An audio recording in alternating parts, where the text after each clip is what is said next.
Good evening, visitors. Welcome to the Australian War Memorial's last post ceremony. My name is Craig Burrell, and joining us today from the Australian Army is Colonel Francis Colley. Today marks the 80th anniversary of the commencement of Operation Gomorrah, a major operation against the German city of Hamburg during the Second World War. The city was home to Germany's largest port, as well as a huge number of war factories. Strategic bombing began on the 24th of July, 1943, with Allied bomber crews dropping thousands of bombs on the city and causing widespread destruction. Among those that died during the operation was Warrant Officer Pax Lloyd Jones, whose story will be told shortly. Today we pay our respects to the men and women commemorated here on the Roll of Honour and to the survivors who returned home.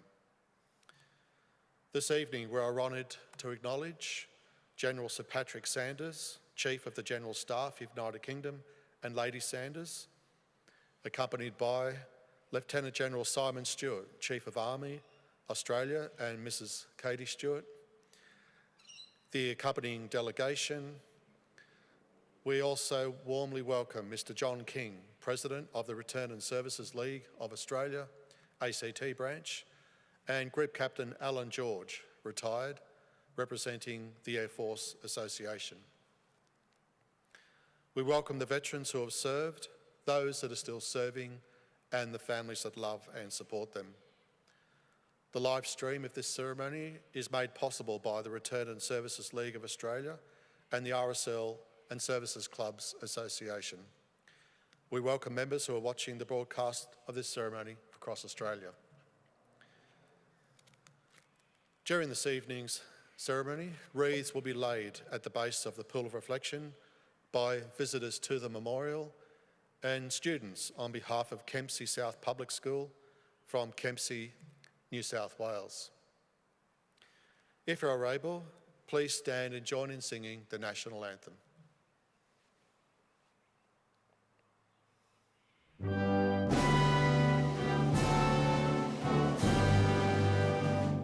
Australians, oh, let us rejoice, for we are one and free. We've golden soil and wealth for toil, our home is got by sea. Our land abounds in nature's gifts of beauty, rich and rare. In history's page let every stage advance Australia fair. In joyful strains then let us sing, advance Australia fair. Please be seated if you can do so. The Australian War Memorial was the vision of Charles Bean, Australia's First World War official historian. Bean landed with the Australian troops on Gallipoli and stayed with them at the front through to the end of the war. The idea of this national memorial and museum came to him at Pozières, France, in the depths of the bloody fighting of 1916. Bean's idea was that this would be a place where families and friends could mourn their loved ones buried in faraway places. It would also be a place that could help all Australians understand what these men and women had endured and what they had done for us. Bean's vision, to which we remain true, is best expressed as inscribed in the entrance to the memorial's galleries. Here is their spirit, in the hearts of the land they loved, and here we guard the record which they themselves made. Tonight, we will read the story behind just one of those on the Roll of Honour, which lists the names of more than 103,000 men and women who have given their lives for us in war and on operations for more than a century. But first, we present a lament, Flowers of the Forest. Wreaths or floral tributes will now be laid at the base of the pool of reflection.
Today, we remember and pay tribute to Warrant Officer Pax Lloyd Evan Jones.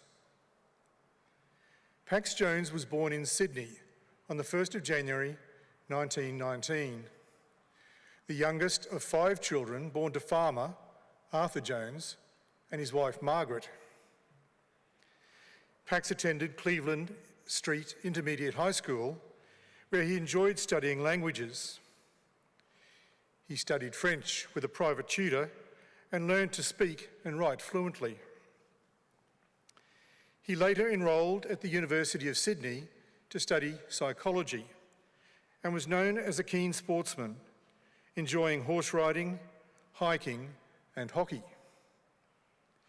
He also worked as a commercial traveller for Lever Brothers, a Sydney-based firm. Pax Jones had long been fascinated with flying and aircraft. He had been taking a pilot's course at the Warren Penny Flying School in Mascot when the Second World War broke out. He volunteered for active service, enlisting in the Royal Australian Air Force on the 29th of May 1941. Mustered as aircrew, Jones began his initial training near Sydney before travelling to rural locations for specialised wireless, bombing and air gunnery training. On the 8th of January 1942, Jones received his air gunner's badge before returning to Sydney and embarking for overseas service a few weeks later. Jones arrived in England on the 11th of May 1942. In July, he was sent to the Royal Air Force Base at Stormy Down to undertake further training at No. 7 Air Gunners School, before being allocated to No. 460 Squadron, RAAF. Based at RAF Brighton and later at RAF Binbrook, the squadron was equipped with heavy bombers and predominantly took part in offensive and strategic operations over enemy-occupied territory in Europe. After being allocated to the squadron, Jones undertook further training at a variety of RAF bases across England. As a result, he did not return to his squadron in an operational capacity until the beginning of July 1943. Jones's return to No. 460 Squadron coincided with a major operation against the German city of Hamburg, known as Operation Gomorrah. The city was home to Germany's largest port, as well as a huge number of war factories, including 2 responsible for manufacturing of submarines and aero engines. Strategic bombing of Hamburg began on the 24th of July, with the Allied bomber crews dropping thousands of bombs on the city and causing widespread destruction. Jones's first mission took place on the 27th of July. Like previous attacks, the destruction was widespread and all of the squadron's aircraft returned safely to base. Warrant Officer Jones's next attack took place 2 days later, when he and his comrades again attacked Hamburg. Fires had been burning in the city without intermission since the first attacks. On this occasion, Allied crews encountered a larger presence of searchlights and enemy fighters, which attempted to defend Hamburg from further devastation. Despite this, the raid was largely successful and caused notable damage to the submarine yards, oil production factories, and steelworks. By the conclusion of the attack, the majority of 460 Squadron's aircraft had returned to base. 2 remained missing, however, including Pax Jones's Lancaster. The squadron's commanding officer wrote to Jones's mother, "Your son carried out his duties in a very keen and conscientious manner, and his loss will all the more be deeply felt in the squadron." Quite a large number of airmen reported missing are eventually found to be prisoners of war, and I sincerely hope it will be my pleasure to let you have such good news of your son and his crew before long. Over the months that followed, Jones's family held out hope that he would be found safely. His sister Gwen told the Air Board, "One of the most cruel words in war is missing. For hope never dies in the hearts of those left behind. It lies dormant, ready to burn fiercely again on the smallest possible pretext." It was not until 1949 that Pax Jones's death was confirmed. Post-war investigations revealed that his aircraft had been shot down by an enemy night fighter near Hamburg on the 30th of July, 1943. Enemy reports of the incident detailed that the aircraft exploded on impact and continued to burn for a considerable period. The bodies of 5 of the crew were removed from the aircraft. 1 was identified, while the remains of a further 2 members could not be located, having probably been destroyed in the crash. Warrant Officer Pax Jones's remains were unable to be identified. Today, he is commemorated on the Runnymede Memorial in Surrey, England. Warrant Officer Pax Jones was 24 years old. His name is listed on the Roll of Honour on my left, among almost 40,000 Australians who died while serving in the Second World War. A photograph of his name on the Runnymede Memorial is displayed today beside the pool of reflection.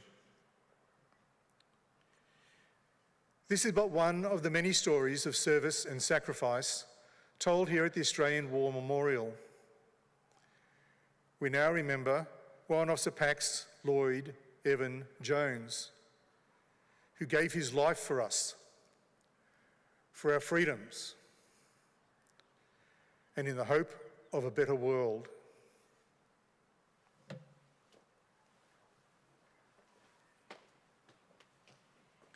Please stand for the reading of the ode and the sounding of the last post.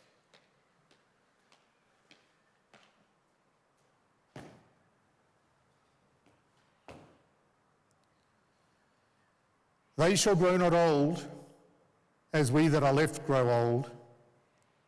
Age shall not weary them, nor the years condemn. At the going down of the sun, and in the morning, we will remember them.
Lest we forget.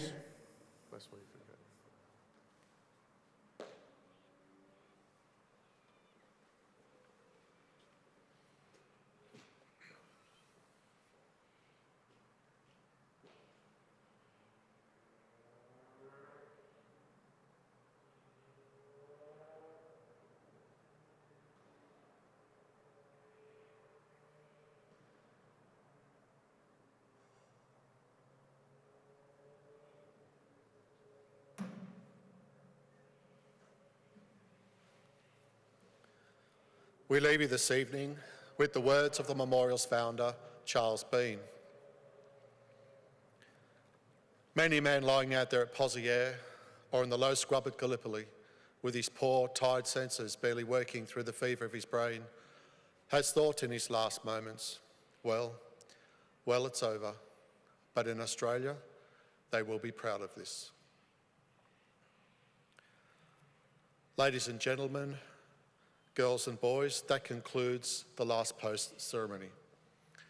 On behalf of the director, staff and volunteers, we thank you for visiting the Australian War Memorial today and for your continued support during the memorial's development project. We wish you all a very pleasant evening.